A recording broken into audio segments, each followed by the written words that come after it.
Lawsome, the podcast for law firms. Powered by ConsultWebs. Welcome back to Lawsome, the only podcast for law firms that sings outside your shower.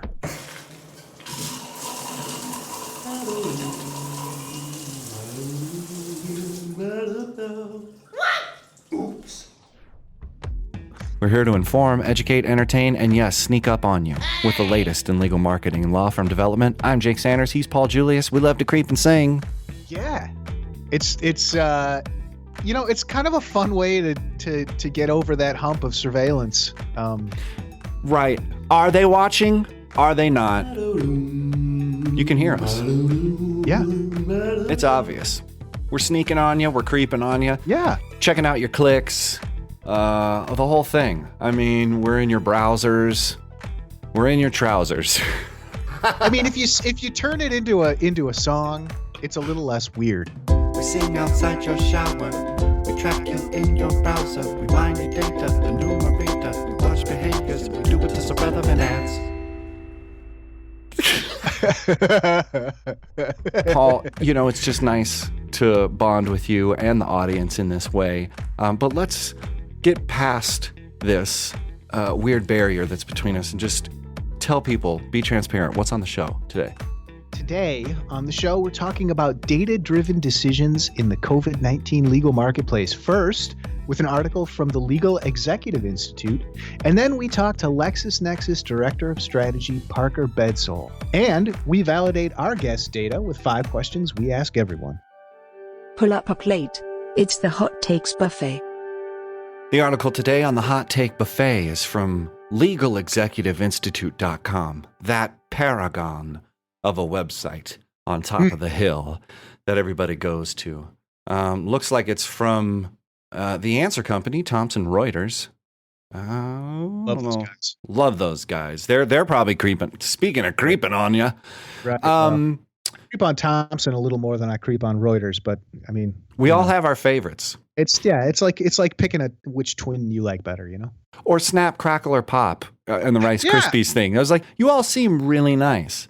Sure. The article today is by David Curl, or Curlay, and it's entitled 5 Steps to a Data-Driven Legal Practice. It really great intro into the efficacy and use of data, not just a go get it. David really outlines a couple key ways you can use data to guide your practice and then marketing and then also future strategies. And that's what Parker's talking about later on in the show. LexisNexis' Director of Strategy for solo and small firms. He's talking about that specifically. And I thought this was a great piece introducing folks to how to get the data, what to do with it, and then stick around because, the interview afterwards is all about how to use it. I'm down with it. I'm down with David. I'm down with LegalExecutiveInstitute.com. I say go click on this, kids. What do you say, Paul? I like it. There's an enumerated list in here, so of course I'm on board. But I think the one point that really stands out here is collaborate with those who know data well. You don't have to just go in here and roll up your sleeves and reinvent the wheel. Right. There's entire verticals. There's entire job descriptions of people who are nothing but data analysts, statistics and probability specialists, all kinds of stuff. I mean, there are people who do nothing, just like you work all in law and know all the ins and outs. Well, there's people who do that with data. Talk to them because they're going to be the ones who can tell you this is what you should learn. Number one, is this data valid? Right. I think that's a really important thing. But definitely talk to professionals. Talk to people who are in that arena every day. And they can give you some guidance. So you don't feel like, okay, well, I collected all this stuff. Now, what do I do with it? What does it even mean? I think a lot of people get it and say, okay, we're going to make data-driven decisions. And you get so much data, you're just overwhelmed. I don't know what buckets to put it in. I don't know what it means. I think it means this. How do I measure this moving forward? And also where to capture it. Like, where do I get it? I think everyone says mine the data. And I remember actually getting that directive from an old boss. Mine the data. And they don't tell you where the mine is. They don't tell you what the gems look like. Nope. You're just supposed to walk into something that, I don't know, is a cave. I'm assuming. I hope there's gems here. So mining it, extracting it. I think that's where this article comes in. David's talking about, document review, using predictive coding to determine the relevance of given document, planning cases, using data from court dockets to predict the likelihood of success, using data from past billings and matter management systems to predict the cost of a matter. So it's like, where do you get it? It's at the point of access where you engage with clients or interface with money or interface with data, right? Where do you put things in, and where does it come out? And then how do you manage those things? I mean, at a very simplistic idea, you'd have to think most people aren't even aware of that, or they've aligned themselves with partnerships. Just like you were saying, as your tip is, get with folks who know this space. And David says, number one, walk before you run. Start with low hanging fruit. Apparently, data is fruit now, so you have to mine the fruit. No, but talking about that would be harvesting, though. See, here we go. But that's why you need an expert. You need an expert, but then you have to identify and organize. Then you clean it up. Then you collaborate with people who know it. Then you build a data-driven culture. So how do you do these things without access to the knowledge base? And I think lawyers they're experts, so they're looking for expertise. Something that's been consolidated. LexisNexis. The strategies, that they're using their data, people who are accessing LexisNexis case law and stuff, the people at that company are using that information to figure out where the legal marketplace is going. And so not only are you going to speak and listen, not only are you going to listen in on this conversation with Parker, with a company that's walking the talk as far as data and then delivering solutions, but you're going to get insights that can help you back at your firm maybe see some opportunities, maybe see new revenue streams, maybe cut some losses, save some money, cut the overhead. I mean, there's a lot of benefit to the data. It's not just numbers. It's not just nonsense. I think, and it's not this mineable fruit thing that you harvest or, have to get from a cave. It's so abstract. But when you find out that you can get it good from partnerships and people that understand where to analyze it and forecast decisions going forward, then I think you're cooking with fire now. So we have like 3 metaphors in the house. Yeah. Well, I mean, there's, just like a practical example, because that's something that I think is missing a lot of times when people talk about get data, collect data, harvest your data, put it in a database, analyze it, make graphs, make pivot tables, like pivot all this tables. Stuff. Look, here's a simple thing. What if you could just go into like your, QuickBooks, Wave Accounting, whatever it is that you look at your last year's receivables. And if you could identify a trend, right, and say, look, every time X percent of clients that don't pay within the first 10 days end up going to 90 plus, well, then you could make a decision like, hey, I'm going to put I'm going to put a thing in my invoice, pay now with a credit card, and maybe even incentivize it. Wow. 5% off. Wow. What if you could just solve that problem right there? But if you didn't record the data or you didn't pay attention, and there's my whole thing, is a lot of people are saying, go get it. Are you even paying attention to it? Yeah, I know there's less money in the account than it seems like I should have for the work I did, but I don't know. And, a future show, we're going to talk to Nika Kabiri about decision science and behavior, but a lot of this stuff is going by your gut. You know, the data that you really mine the most is inside your small intestines, you know, which is not where you want to be. I'm not going there. You don't want to be in there for insights. Yeah. Anyway. Yeah. It feels. Yeah. Like, you got to get out of feels. You got to get into facts, but you got to find data, and you have to find partnerships and people who have a domain of expertise and can consolidate this information and give it back to you in nice, tasty packets. Like, I don't know, an interview with, maybe it's Parker Bedsole from LexisNexis. And then, maybe we'll just throw Paul in there, and then maybe I'll join, and then you'll join too. And then we'll have front row seats to the most awesome interview you're going to hear this week. Get a drink and let's go. Let's go. Lawson continues. But first, a word from our sponsor. The internet can be a cold and unforgiving place. Every day, thousands of law firm websites go unvisited and unfairly labeled as worthless due to the inattention or misguided attempts at do-it-yourself marketing by their owners.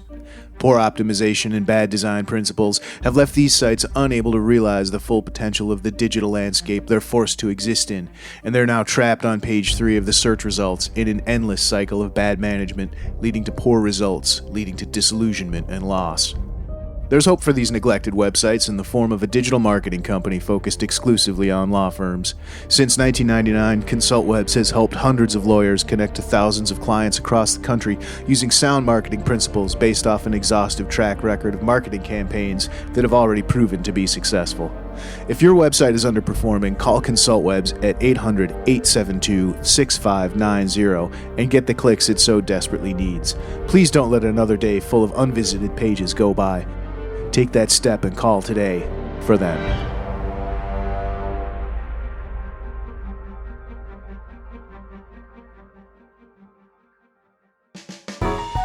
And now, a Lawson interview. Parker Bedsole is the Director of Strategy for LexisNexis's small and specialized law firm business segment. Parker is an economist by training with a background in management consulting and has worked with McKinsey, Deloitte, and is a startup founder and also rabid Georgia Bulldog. But he's putting it all on pause for a few to join us here today on Lawson. Parker, welcome to the show. Thanks, guys. Give us a quick overview of what you do at LexisNexis and what the path towards your current role was like. Sure. Yeah, LexisNexis, as you mentioned, I'm the Director of Strategy for our small, mid-sized, and specialized law firm segment. I look at ways that we can improve the customer experience, get new products to them and to market, and overall help our customers grow and us grow along with them. Mm-hmm. Prior to Lexis, as you mentioned, I was an economist, so I studied econ in undergrad and graduate school at Georgia, so go Dogs. Mm-hmm. And did a little econ work for a few years there, then shifted over to management consulting at McKinsey & Company and Deloitte Consulting, and wanted to kind of take some of those skill sets that I picked up there, analytics,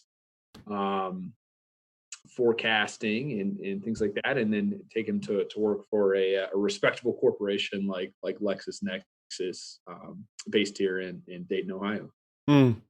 So it's interesting, strategy and economic, kind of forecasting. It's in marketing and in sort of the idea of where do we go, how do we develop, there is a lot of insights. There's a lot of data that you need to pull, but I don't know if it's necessarily tied to economic things. A lot of marketers are like, what? I have to sell things? And you're like, yeah, man, you can't just tell stories. And it was heartbreaking to me as a marketer. I was like, oh, damn, you really want ROI, right? And they're like, yeah, we're going to need it. How does strategy and economic theory, how does that help inform strategic decisions? Because a lot of people are maybe going with their gut. How do you have numbers helping you maybe check your ego? Yeah, for sure. So, I think beyond or perhaps before numbers, econ is about understanding people's incentives, why people and businesses do what they do, given constraints. And to know that, you have to have a good appreciation of numbers. You have to have a rigor of thought, and you've got to be able to communicate all of that complex information. And so all those skill sets can basically be translated into corporate strategy, particularly the analytics and the rigorous thinking and thinking what makes customers and other businesses tick.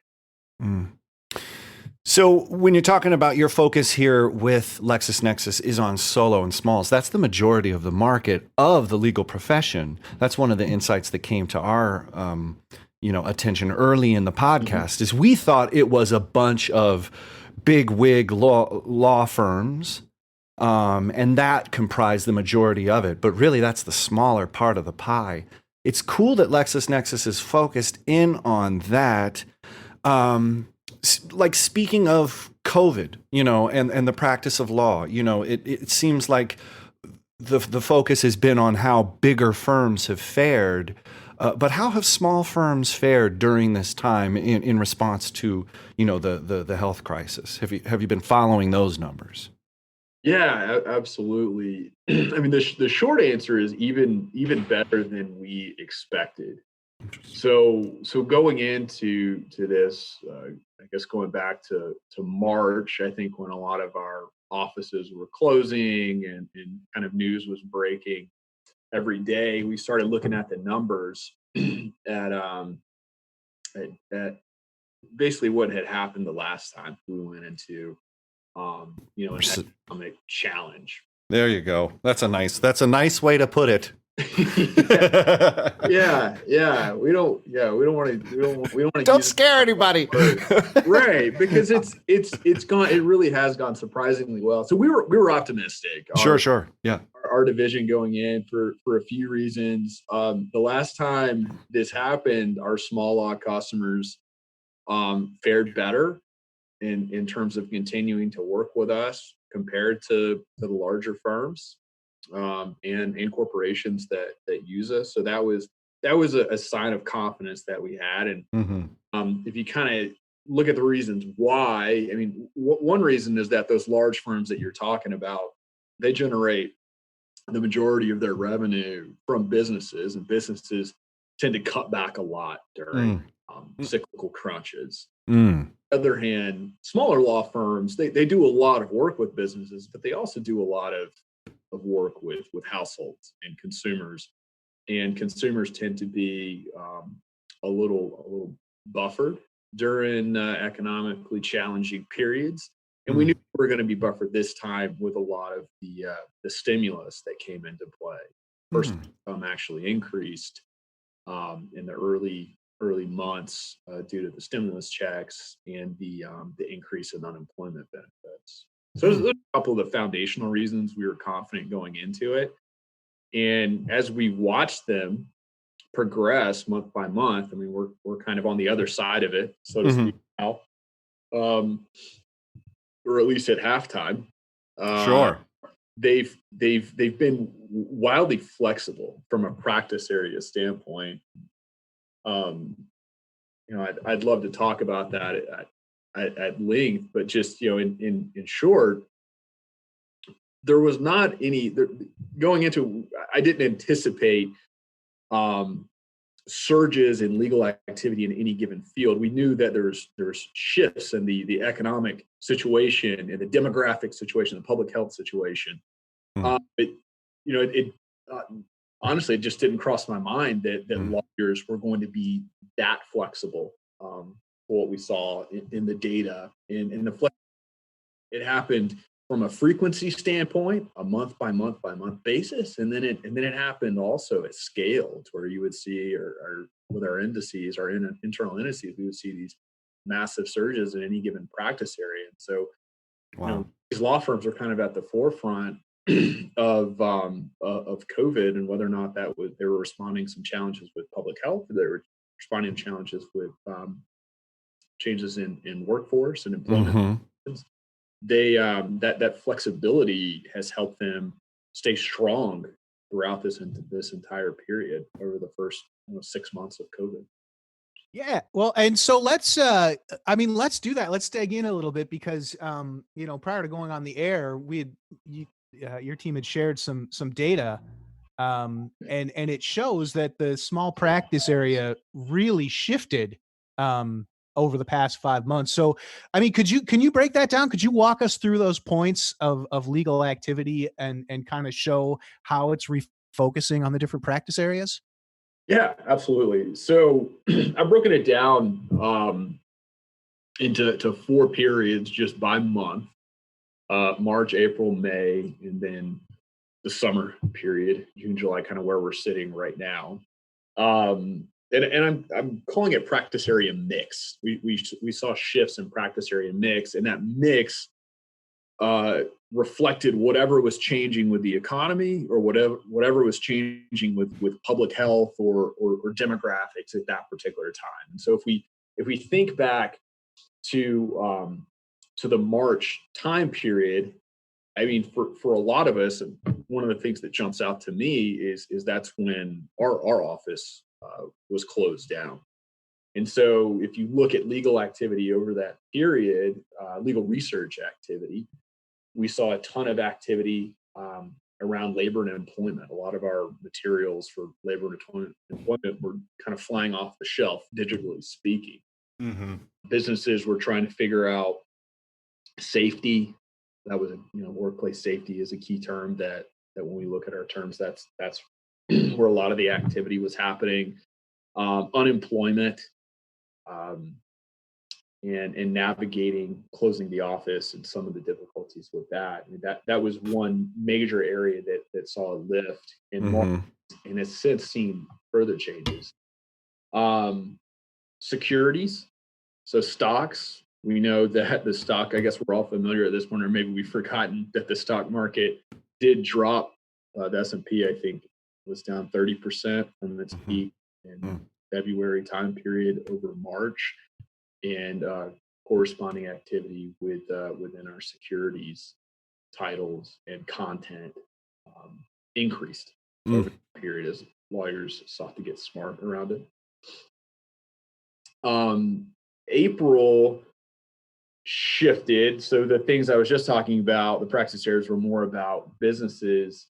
In April, we're seeing increases in real estate related searches. So mortgage payments, evictions, those things started to happen. So as people were sent home from their jobs, incomes were impacted short term, and we saw impacts from a legal perspective there.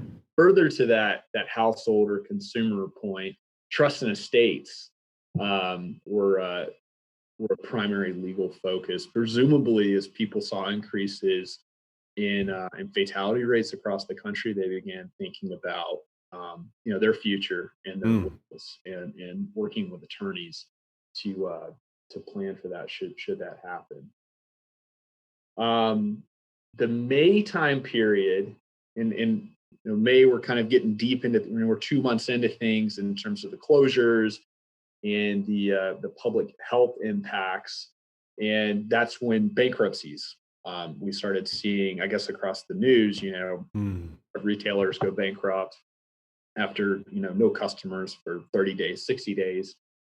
Many of them face crunches, and we saw corresponding increases with our bankruptcy titles. Crazy. So you would say, so bankruptcies, that's business, not consumer, or both? Great question. It's both, but the surge or the increase in activity that early on in May and June has been more oriented to businesses. Going forward, I think that could change. Yeah, I'd agree with that. Yeah. So that gets us now to kind of sort of where we are now, right? June, July-ish. So what's, I mean, this is honestly, man, this is fascinating because it's like, man, it's mapping out like what people went through like every Yes. 30 days. So it's really fascinating. So I'm like, what's next, dude? What's next? So where June, July was what? Yeah. So I skipped the last part of May. It's not that exciting, but we all had Oh, our no. tax date. We all had our tax day changed, right? Oh, yeah. And so tax activity, Yeah. get busy with taxes around that period. Okay. After the fact. So yeah, then in June, I think that's when a lot of states, a lot of companies, started feeling more comfortable with what was happening. We began adjusting, testing things, and so one of those areas that it appears we began testing is going back to the office. Offices began reopening, as we all know, this summer, at least to a certain extent. And then we saw another surge in increases of our labor and employment titles. So that over that time period, unemployment benefits kind of were dangled in the balance, or that initial stimulus that came through in early spring was timing out over that period. And then as well, workplace safety also became an issue. And when businesses were closed down, it was okay if you weren't adhering to proper protocols. But at this point, if you're going to have folks in the office, you need to do it correctly. And lawyers were brought into that. On that same kind of getting back to normal note, this summer, our M&A practice areas and that research increased starting in June. And so, from a financial perspective, the economy began normalizing a bit or has begun normalizing a bit over that period. And so if you kind of dig into that, there was the increase in M&A activity, according to FactSet, did increase starting in June, and lawyers were busy getting prepared to that. Crazy. Other increases in estate planning. So as this, I think in the early days of COVID, it was more of a regional phenomenon, but as it spread across the country, kind of moving south to major states like Florida and Texas and into California, those warmer states, we saw further increases in trust and estates activity as it moved into larger population centers. Wow. So go ahead. Oh, well, no. So I'm just thinking here, when you were mentioning the flexibility, you focus in on strategizing with small firms, through the LexisNexis network of products and experts and all this biz. Mm-hmm. If we're seeing that contracts and employment seems to be the most searched legal terms, is looking at the trends that you guys provided here, and the data that's on Lexis Advance and all this business, what are the short-term trends, and what do you think are the opportunities for smaller firms to maybe branch out and into new areas? Should somebody say, man, we got to get somebody on contracts and employment? Do you think that's a good idea, or do you think that's a short-sighted idea? Can you just kind of maybe pitch to that? Great question. In short, I think it's a great idea because we've seen it happen so far. 4 months in, and not everybody was an expert in trust and estates 4 months ago, but just from what we've been able to observe with our materials and how our sales are doing, attorneys are seeking to get intelligent in new practice areas. And so that it's been successful so far, and I encourage other attorneys to seek to do that as well if they aren't already doing it. I think there are opportunities going forward. I don't have a crystal ball, so to speak, but when you look at what's happened over the past month by month, there's a few things that kind of stand out. One is that things did change, and so we should expect them to continue to change going forward. New opportunities emerge. The other is that these changes are sensible, right? It's logical. Everything that I explained to you is stuff that you go, oh yeah, I would have known that. That's not news that lawyers, were busy when all of a sudden the fatality rate took off and people Right. wanted to get serious about their wills. And so using that logic base, we can make some very educated guesses as to what we think are going to be the practice areas of the next 6 months, 12 months, 18 months as the COVID situation continues and then gradually tapers out. And three of those areas I've looked at, labor and employment. So the unemployment rate is still really high right now. Congress is still working through and navigating unemployment benefits. And it's unlikely that they're going to agree on legislation that lasts for the duration of the economic climate. Businesses there's a wide variation in the way that businesses are handling returning to the office. I think the unemployment rate is forecasted to be relatively elevated through 2021. To me, all that points to labor and employment remaining an elevated practice area. It was a big practice area for small law attorneys and large law attorneys.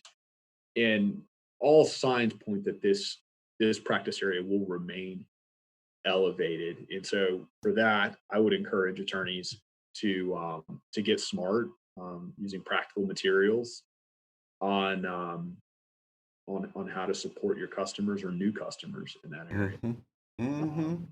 The second practice area is bankruptcy. I know that's not rocket science, but it's not over. This economic challenge, particularly as it pertains to businesses, is going to remain challenging for the next few months, possibly a year. When you look at data from the American Bankruptcy Institute, bankruptcies remain elevated for multiple years after an economic crisis. So if you look at what happened during the Great Recession, you look at what happened during the dot-com crash, bankruptcies are compressed leading up to that period as the economy is hot. But as the economy enters that challenging period and moves forward and tries to recover, there's still a backlog of bankruptcies that have to be dealt with from a legal perspective. So just based on the data that's happened historically, we expect a doubling of annual household bankruptcy filings in the coming years, in a trebling of business bankruptcy filings.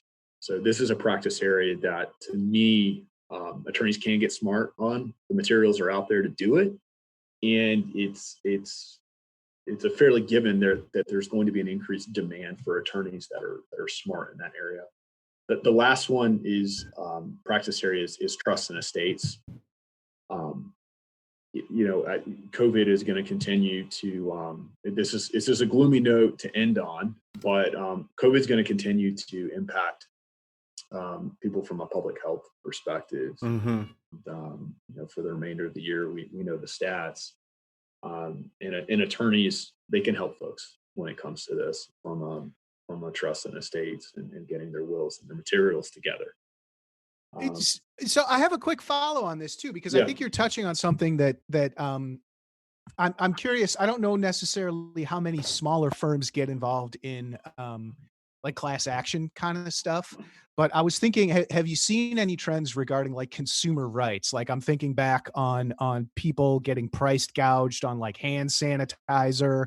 I know there was, I forget what the other one was. I think it was masks. There was definitely, it was the hand sanitizer is a big one. But then the other one I had a question about was nursing homes. COVID seems to have had a really disproportionate effect, particularly on the fatalities in nursing homes. And I was just wondering if you saw anything there, maybe touching on those two areas that might be something for law firms to start looking at as a way to, not only expand their practice, but to, like you were saying, help people. I mean, they're going to need legal help for both of those things.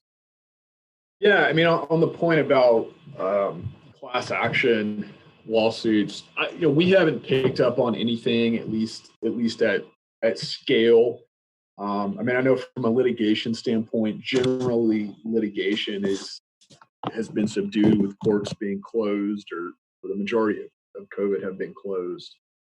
And class action would kind of fall into that category, but the decrease in litigation hasn't been as low as one would expect, possibly due to what you're suggesting. Right. Or being flexible within that area.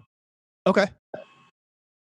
As far as nursing homes go, I went through our databases and indices to see if I could track anything along healthcare, public health, anything along those lines, and I couldn't pick up on any major shifts. That's a really interesting question, and I kind of want to circle back and see if I can pick up.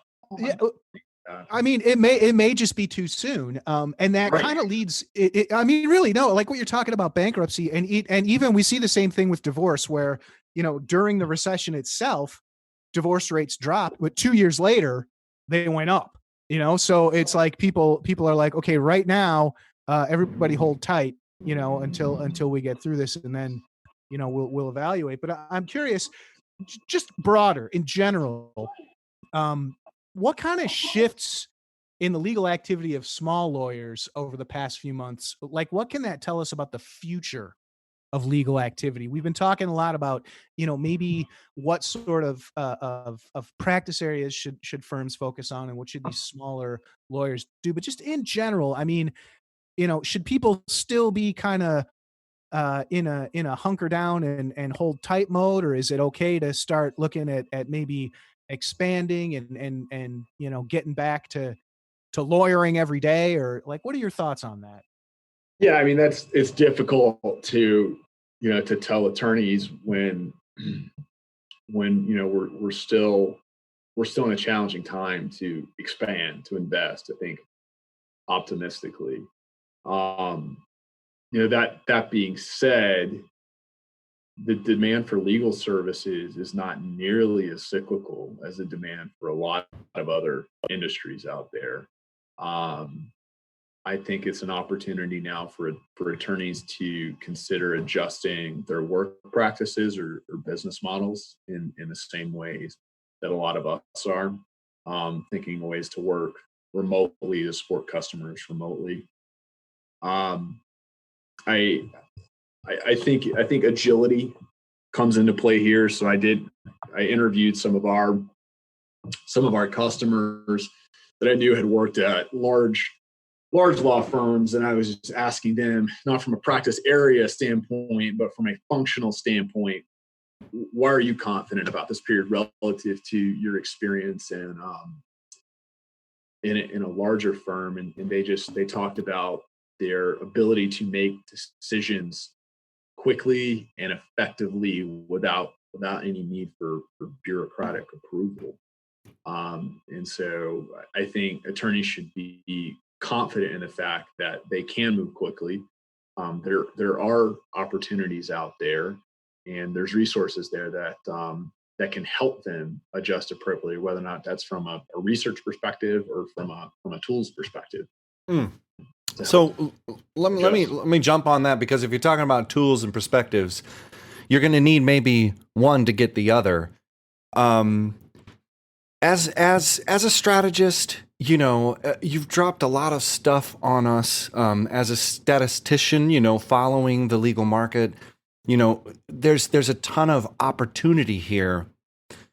But if you had to give the legal audience here one piece of advice, that they could maybe take all of this and get started with it, would it be get a tool? Would it be get a stat? Would it be get some data? What's your one piece of advice that they could take all this and start using it? Yeah, great question. So, I would say know your market, know what's happening in your city, in your county, because it varies, and that's not something that I've talked on to this point. But we live in a continent-sized country with varying trends in states and cities and all types of variability. And all of those trends change different at a city level, depending on where you live. Are you an attorney that focuses on urban areas? Or are you an attorney that focuses on rural areas? If you're a rural area attorney, you've probably been relatively insulated from this. If you're an urban attorney, then COVID has been really challenging for you. And with that, I mean, I would take it back to my original message, is that depending on COVID and the economy has impacted your particular region where you live, the types of folks that you can serve, you need to track that, get data, use the news, get smart, know that things are changing, that there are opportunities out there. And using the same logic that we've talked about today, you can figure out where the opportunities are for growth. It could be as simple as bankruptcies, personal bankruptcies, or it could be more complex along the lines of tracking, what could be happening with the stock market. But it should be very specific to where you live and the typical types of customers you serve or are close to. I guess my message is, get smart about your area and take a little initiative, because using our massive database, we're seeing a lot of opportunities across the country. Nice, man. So speaking of that massive database and all the opportunities, how can people find you, Parker, online and learn more about LexisNexis? Great question. We've got a really active social media presence. LinkedIn, Facebook, Twitter, and Instagram as well. On our website, we have a blog where we've pushed out a lot of relevant content about COVID.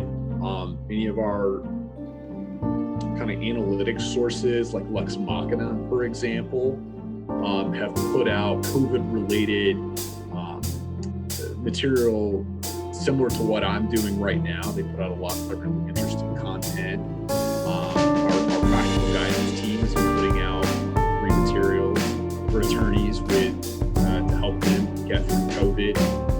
There's abundant material either on our website or on social that you can find to kind of tap into some of the trends I'm talking about, but then also find materials that right now can help you turn a challenging period into an opportunity and thrive. 5 questions we ask everyone. What was the last book you read? That I completed? Can I just say that I've read the first third of George Washington's biography? Yeah. That's the best third. Yeah. That's the best third. That's a full book. That's a full book. Nice. All right. Number 2. What is your favorite place? My favorite place. Oh my God. I'd have to say home. As a Georgia Bulldog, it's got to be Athens, Georgia. Oh, there you go. Number 3, what sites, blogs, newsletters, or podcasts do you regularly check in with? I'm a loyal addict of The Economist. I read their publications. I listen to their blog. That's kind of my top. And then, the kind of the big stuff, Wall Street Journal, Washington Post, things like that. Nothing too exciting or niche. Nice. No, that's good. It's all good. Okay. Number 4, if you were stranded on a desert island and could only pick one condiment to take with you, what would it be? Ketchup? That works. I feel like it's so basic and standard and universal. It goes on everything. It's the people's condiment. It is. It is. All right, last one, number 5. After a long day or a long week at work, how do you relax and unwind? Oh, probably with my family. Nice. I've got 2 little ones and a wonderful wife, and so that's my happy place. For show notes, links, and info, go to thelawsonpodcast.com or follow us on Twitter or Facebook. Be sure to leave us a review and rating in iTunes or wherever you find the you listen to. Until next week, stay lawsome.